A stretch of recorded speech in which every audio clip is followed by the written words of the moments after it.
The dismissive responses from specialists in your case study, what advice would you offer to clinicians who want to advocate for patients but face institutional peer skepticism? So perhaps all of the panel might want to make a comment on that so that we can close. I will first say that is personality dependent.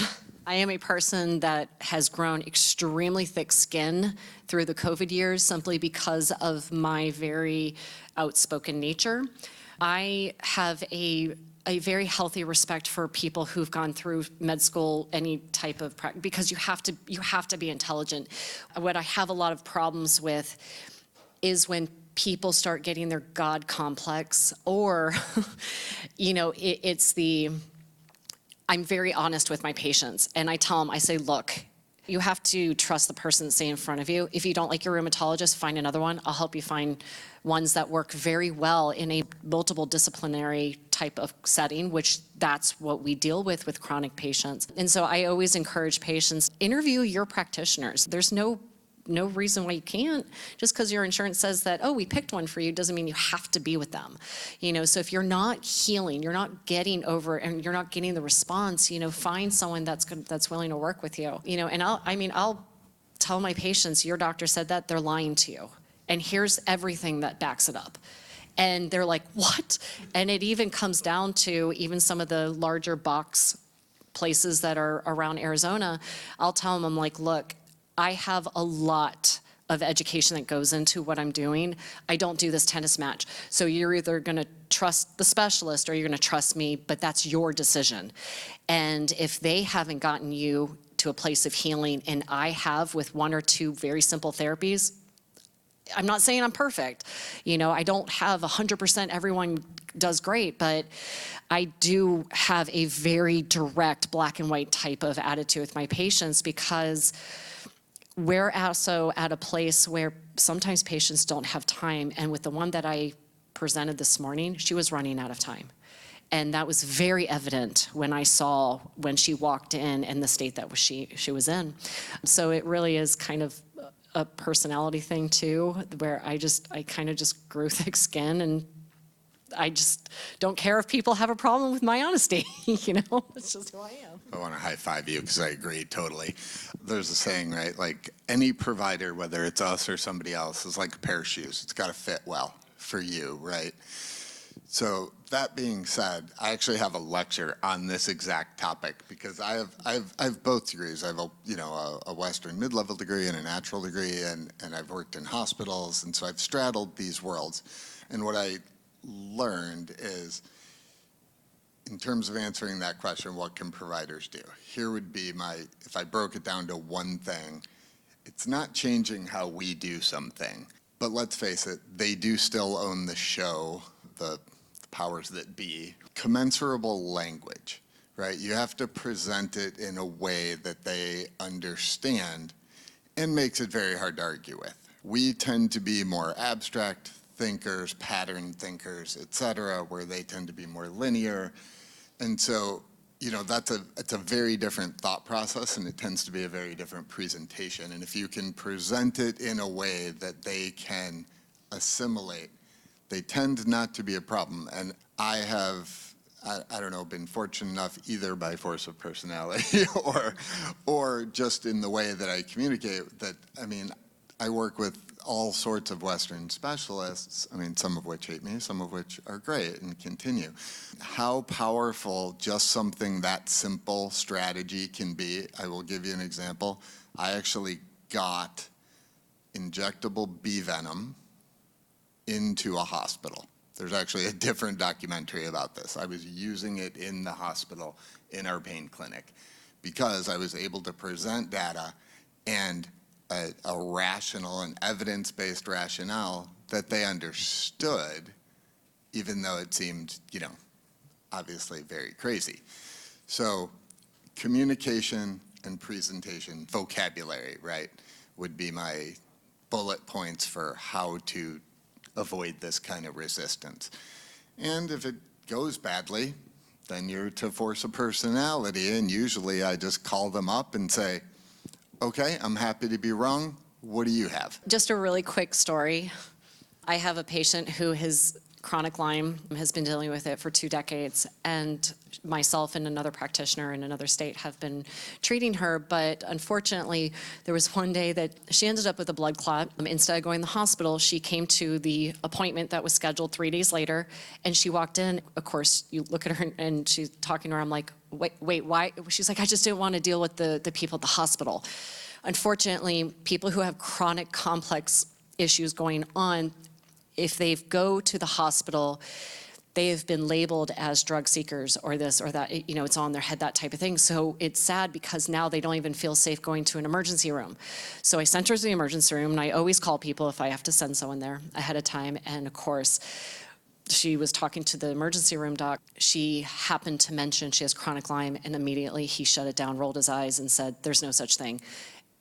We're treating you for this. And so it's that type of thing that and that was about 2 years ago when that happened. And that was one of those things where it breaks my heart with the amount of information in a day of information where you can pretty much find anything now, that we still have the stigma that people will utter the word Lyme disease, in Arizona, and we still have infectious disease docs that are saying that doesn't exist in Arizona.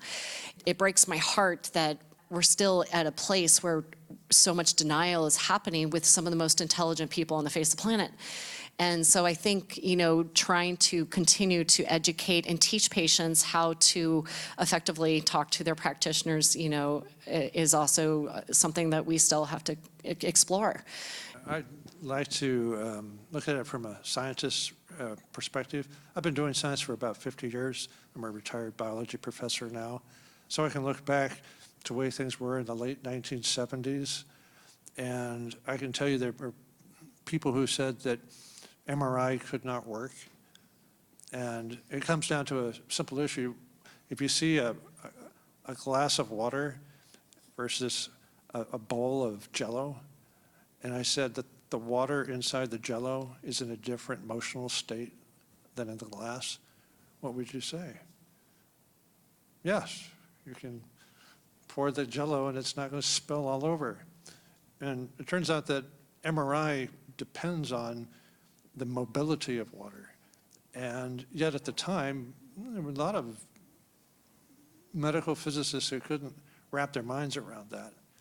But now we have imaging methods that depend on following water in blood vessels. And we can find places of ischemia in the brain and in various organs. And we see that in long COVID patients. And it's not blood clots all the time. It's constricted microvasculature. So bucket concepts, I think, are the answer. If you pull away from symptoms and you get down to a functional unit, you can start that dialogue. So in the case of the brain, you can talk about what's called the neurovascular unit. It's a blood vessel. You start with a capillary. It's surrounded by smooth muscle and or cells which are called pericytes, and they constrict and dilate. And then around that, there's glial cells, microglia, astrocytes, oligodendrocytes, and then neurons. And everybody agrees on this anatomy. What they won't agree on is the dynamics of the constriction and dilation. This is called neurovascular coupling. And many of our diseases or conditions like stroke or long COVID, these are examples of neurovascular uncoupling. For every process, there's multiple ways it fails. And so we're going to argue indefinitely when we talk about symptoms, and that's what clinicians are seeing. That's what the person presents with. So you need to be able to map it to a place where people can agree, okay, the neurovascular unit is important. And then you can say, okay, how are we going to get those pericytes to relax?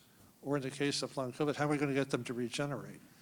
And then we can get on the same page because you're talking about a cell biology process. And then I can bring up the issue, okay, vitamin D receptors. Stop focusing on the skin metabolite. Think about the liver metabolite, the kidney metabolite. Mast cells, they get into the brain. And then you have infiltrates. So you injure the brain, these leukocytes come in, that's their job. Platelets get in. All these will modify the behavior of that tissue unit. That's the type of conversation that neurobiologists will have with neurologists and with some psychiatrists. But it's the type of dialogue that's needed to talk with patients and their parents. They say, what's the difference between a neurological symptom and a psychiatric symptom? You remove that stigma and say, you have a neurovascular deficit. And we need to broaden the discussion with scientists and non-siloed thinkers. I think, as you said, you need lateral thinkers instead of the linear thinkers. One favorite story I'd like to share, I was a postdoc at Yale Medical School in a section of molecular neurobiology. Everybody was studying the hippocampus, the secret of the soul, memory. Everybody's focusing on neurons. And I looked at them, so they're so small I can't image what's going on inside. I'm going to work on glial cells, astrocytes. And my colleague said, nobody's interested in astrocytes. And one of my friends, who's now a famous Alzheimer's researcher, said, Cooper, there's only one thing worse than glia, and that's people who study glia. See, the joke still works. To tell you what the future is right now, pericytes. People say, oh, there's only one thing worse than pericytes, and that's people who study pericytes. It's inertia. Human civilization, I think, is based on invention, innovation, and inheritance. And unfortunately, inheritance also means inertia. And we have to break through that inertia. So fortunately, I think when we listen here, we're not tied to that inertia. We're looking for new answers. And I think we do have as well, to support those conversations, the mixture of personality and science and the data and those things. There's also a tremendous resource at the LDN Research Trust to be able to signpost folk to be able to back up the peer-reviewed element of what you're talking about, which they're rejecting potentially. And to kind of build upon what my three colleagues have said, is find an advocate that is a trusted resource in the community already that exists. So people who are already prescribing it and they're healthcare providers, they actually have a stronger voice than the patient, because peer-to-peer. If you have one doctor who says, yes, I'm doing it, yes, it works, that's significantly greater than a patient who's asking. So sometimes finding out who those providers are, you can work through different channels. So our compounding pharmacies, we know who's doing it. And so we're very easy to, oh, you've ran into a roadblock? Well, we've got someone. So yes, that specialist may not be interested, but how about you come and talk to these people? They will assist you in that effort, as well as they may be able to speak on your behalf as a very strong advocate. Because the resistance isn't just a slow learning curve or, I've never heard of it, I don't want to learn. There's a liability cascade to their decision making, which is, ooh, I don't know anything about it and it hasn't come to me, and is this a standard of care? If it's not a standard of care, I don't want to move outside of my safe box, because you're threatening their livelihood when you're asking them to do something different. Whereas when they see that the liability cascade has been resolved and there's no harm, it's much easier to get them to move in that direction. One thing I started doing years ago too, and this is a really good thing for people who, especially in the naturopathic world, have documents that patients don't have to explain to another practitioner, that they say, I'm on low-dose naltrexone, this is an explanation. If you have any questions, the information's at the bottom to contact, whoever. And I felt like that was really important, because I did have one patient who I started, she was a MS patient, and when I put her on the low-dose naltrexone, when I got a lot of the, the follow-up notes with her neurologist, it listed on there naltrexone 50 milligrams, and I was like, oh, make sure you tell him this is not, because now there's that underlying stigma that, oh, does she has an alcoholism or something? You know what I mean? Like, because of the way that it's been used. So I told her, I was like, hey, make sure they correct that it's not. And she was like, oh, I didn't even see that. And so I now have documents that I say, okay, so if you're going to see a practitioner like another specialist, or even your PCP, just give this to them, because then the other side is that we're spreading the word about low-dose naltrexone. That's my whole thing. As another trusted healthcare provider. Absolutely. And something everybody should know, well, you guys know, but for people asking about this, if you're just entering this and having to interact in this world, and this is not in defense of this system by any means, but they don't always have the choice, right? If when I worked at the hospital, there was a you know, here's the rules, here's the algorithms, here's the, right, you wanted to introduce something, you have to take that to the board, and then the committee, and then right? I mean, they have a freaking group for everything, right? So it's not always that the provider is poo-pooing it or intentionally putting up a roadblock. They may not actually be able to. And so it's an important distinction, right? Because they could be an ally if you do it correctly. So I had several providers that would just refer and be like, hey, this person has this, knowing that they couldn't do it, and they knew what I was going to do. And so, you know, you create an ally, and then they get them to the right place. They don't necessarily have to do it themselves. And for things like that, you know, a hospital system, you know, unlike probably ours where we can put in compounds and specialty things, like that's what pulls up in the Dropbox, naloxone or naltrexone, 50 milligrams, that's it. That's what right? So, I mean, there's all sorts of like logistical and nuanced things that you have to consider. It's not, I mean, it is somewhat an us versus them, but it's not always an intentional or purposeful us versus them. And so that's where I think it goes back to what you and I were just saying, or all of us were just saying, you know, commensurable language, digestible.